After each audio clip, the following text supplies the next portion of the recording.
Farel Aditya kembali menguak pernyataan menohok usai seteru dengan Richard Lee. Ia mengaku tak mempunyai teman usai 4 hari sekolah di SMA Saverio 1 Palembang.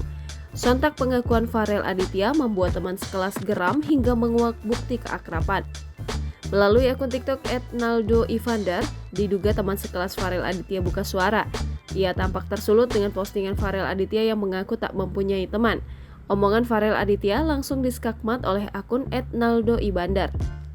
Sebelumnya, Naldo Ivander membalas pernyataan menohok Farel Aditya. "Farel, masih ingat sama kamu nggak?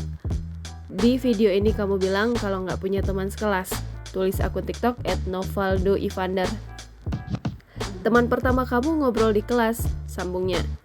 Dalam unggahan di TikTok, Naldo Ivander membalas akun @ko_yusuf1 yang merespon pengakuannya.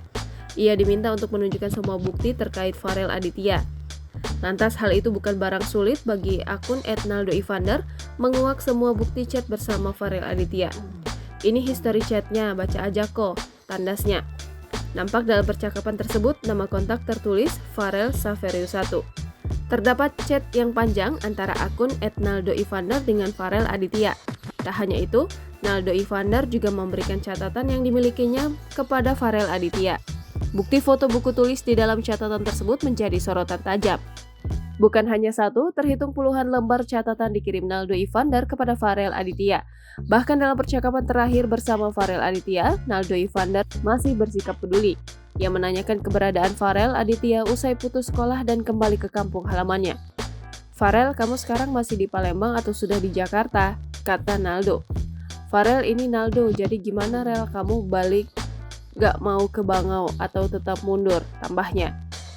Pesan singkat tersebut nampak menjadi yang terakhir kali dilakukan Naldo Ivander. Kini sikap pedulinya tak diakui Farel Aditya yang mengaku tak punya teman sama sekali. Bak sia-sia perjuangannya untuk peduli, Naldo Ivander berani membongkar semua bukti chat tersebut. Ia lantas mendapat simpati dari warganet yang mengetahui postingannya di TikTok. Jangan lupa subscribe, share, komen, dan like ya!